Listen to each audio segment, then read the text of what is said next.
कर्नाटक विधानसभा चुनाव की जो वोटों की काउंटिंग थी वो आज पूरी हो गई और पूरे देश भर के कांग्रेस कार्यालय में जश्न का माहौल देखने को मिल रहा था। आपको बता दें कि लगातार इसको लेकर के कई सारी चीज़ें जो है वो देखने और सुनने को मिल रही थी, क्योंकि कर्नाटक में कांग्रेस के मैनिफेस्टो को लेकर के बवाल हुआ था, जिसके बाद जय हनुमान के नारे जो है वो कर्नाटक में गूंजते हुए नजर आ रहे थे। और यहाँ पर कांग्रेस ने दावा किया कि हनुमान जी ने कांग्रेस का समर्थन यहाँ पर किया, यहाँ पर हनुमान जी जो है वो कांग्रेस के साथ है। हम लोग आज तमाम चीज़ों पर चर्चा करेंगे। आपको बता दें कि 136 सीटों पर कांग्रेस ने यहाँ पर बहुमत की सरकार बनाई। प्रचंड जीत के बाद तमाम जगहों पर जश्न देखने को मिला और भारतीय जनता पार्टी यहाँ पर 65 सीटों पर मौजूद रही। हम लोग इसको लेकर के सीधे जुड़ेंगे हमारे एडिटर से नित्यानंद शुक्ला जी से, तमाम चीज़ों पर चर्चा करेंगे। क्या कुछ कहिएगा? कांग्रेस लगातार दावा करी थी कि 136 से 140 सीटों पर कांग्रेस एक प्रचंड बहुमत के साथ सरकार बनाएगी। नहीं, देखिए, आपको हम लोग इसके पहले भी बात किए हैं। हम आपको शुरू से एक बात कहते रहते हैं कि कांग्रेस वहाँ पर शुरू से एक कंफर्टेबल स्थिति में थी।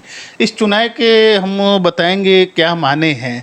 तो एक जो मैनिफेस्टो कांग्रेस का आया था, जिसमें बजरंग दल और पीएफआई को साथ में बैन करने की बात आई थी, तो वो एक कांग्रेस का ये दिख रहा था कि कांग्रेस ने कहीं सेल्फ गोल तो नहीं कर दिया है।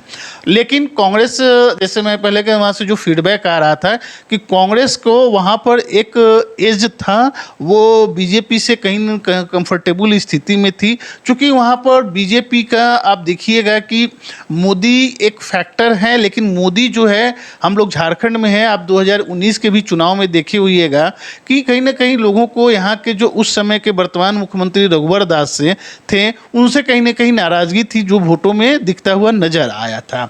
वही चीज़ें आपको हिमाचल प्रदेश में भी नजर आया है और वही चीज़ आपको कर्नाटक में भी देखने को आया हो। आपको जैसे मैंने पिछले के भी एनालिसिस में बताया था कि जो पिछले साल जो बारिश हुई थी, लोगों के घरों में पानी घुस गया था, सड़कों की स्थिति बहुत ही खराब थी। दूसरा एक चीज़ है कि गवर्नेंस, जब तक आपका एक गुड गवर्नेंस नहीं होगा और लोकल लीडरशिप अच्छा नहीं होगा, तो बीजेपी ने, जैसे मैं बताया था कि 5 साल में 3 मुख्यमंत्री थे, जिसमें 2 बीजेपी के थे, तो कहीं नहीं गवर्नेंस एक जो मुद्दा है।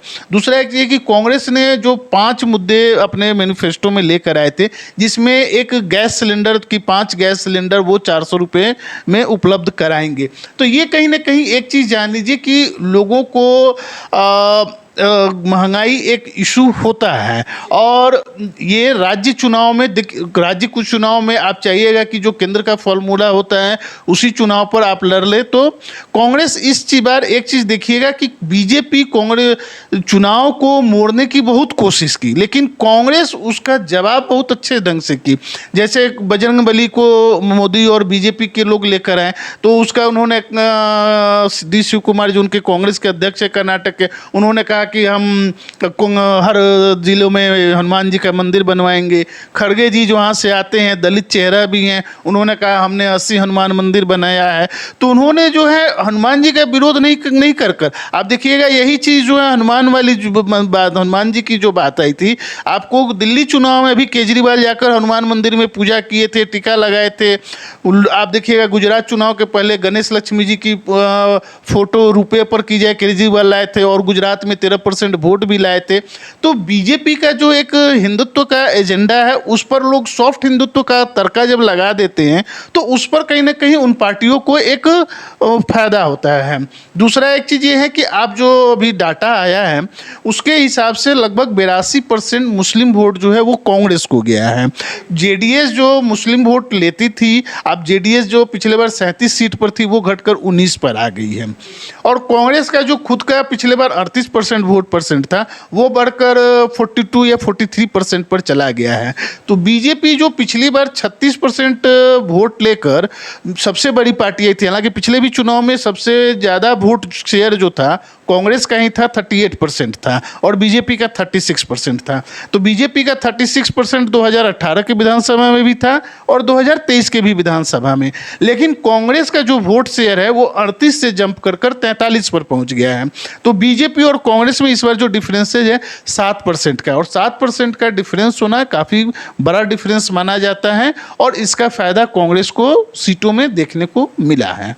पूर्व अध्यक्ष कांग्रेस के राहुल गांधी ने आज मीडिया को संबोधित किया और उन्होंने कर्नाटक की जनता को धन्यवाद किया। उनका कहना है कि ये कांग्रेस की जीत नहीं बल्कि कर्नाटक की जनता की जीत है। नहीं, देखिए, ऑब्वियस है कि वोट तो कर्नाटक की जनता ने किया है और वोटिंग भी लगभग 70% के आसपास में वोटिंग हुई थी। तो आप देखिएगा कि 70% वोटिंग नेशनल एवरेज से अच्छा वोटिंग माना जाएगा। तो कांग्रेस वहाँ पर लोग एक बदलाव चाहते थे, शुरू से एक बदलाव की, ऐसा नहीं है, बीजेपी को लोगों को भी इसका एहसास था, जिसके वजह से वो पूरा अपनी शक्ति वहाँ लगाए हुए थे। दूसरा, वो बदलाव जो है, आपको इसमें अलग अलग फैक्टर्स थे। कांग्रेस, मैं जो बोल रहा था कि कांग्रेस जो है बीजेपी के पिच पर नहीं जाकर वो अपनी पिच पर खेलती रही। उन्होंने, कांग्रेस ने क्या किया, 40% कमीशन, लोकल इशू, चूँकि क्या है कि देखिए, विधानसभा का जो चुनाव होता है वो कहीं ना कहीं आप एक राज्य में सरकार बना रहे हैं, केंद्र में सरकार नहीं बना रहे हैं। तो जो राज्य के लोग जिससे प्रभावित होते हैं वो उन मुद्दे हावी रहते हैं, और कांग्रेस कहीं ना कहीं अपनी पूरी कैंपेनिंग उन मुद्दों पर एकदम टिका कर रखी हुई थी।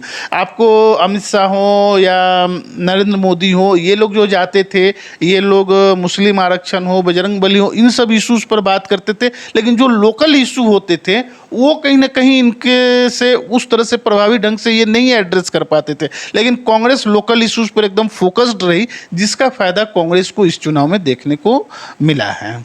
झारखंड में भी एक सवाल उठ रहा है कि आखिर ये जो हार हुई है, क्या ये भारतीय जनता पार्टी की हार हुई है या फिर प्रधानमंत्री नरेंद्र मोदी की हुई है?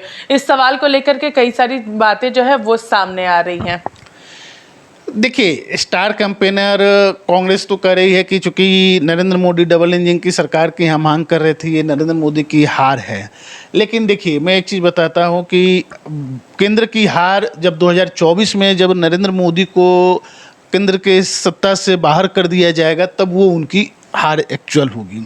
आप 2018 का चुनाव याद करिए, आपको राजस्थान, मध्य प्रदेश और छत्तीसगढ़, ये 3 राज्य में से राजस्थान और छत्तीसगढ़ में तो क्लियर मैंडेट के साथ कांग्रेस ने सरकार बनाई थी और वहाँ पर नेक टू नेक था, लेकिन फिर भी कांग्रेस सरकार बनाई थी। तो आप देखिएगा कि 3 राज्यों में कांग्रेस ने सरकार बनाई थी। लेकिन जब ठीक 4-5 महीने के बाद लोकसभा का चुनाव हुआ था, तो आप देखेंगे कि छत्तीसगढ़, मध्य प्रदेश और राजस्थान, तीनों राज्यों में कांग्रेस का सफाया हो गया था लोकसभा में।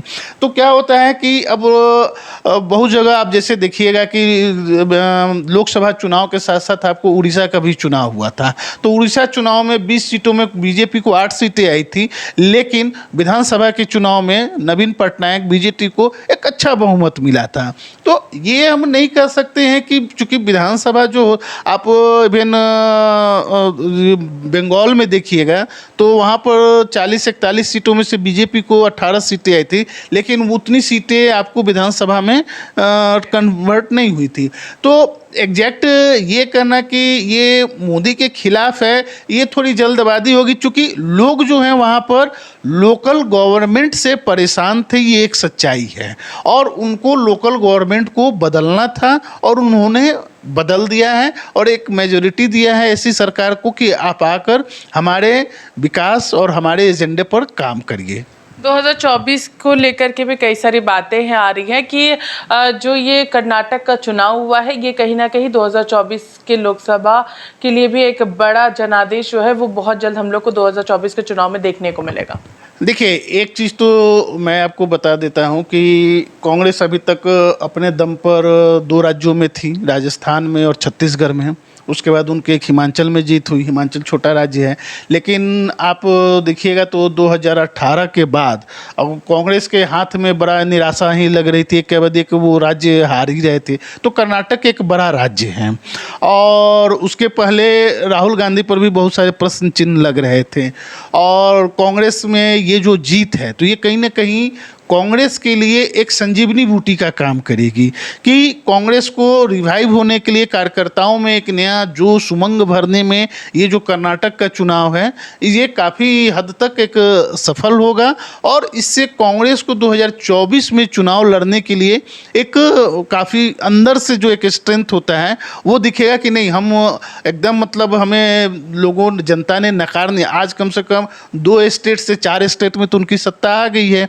तो कांग्रेस के लिए एक अच्छी चीज़ है कि वो लोकसभा चुनाव में लड़ सकते हैं और बीजेपी का विकल्प अगर जो कोई बन सकता है राष्ट्रीय स्तर पर तो वो कांग्रेस पार्टी ही बन सकती है।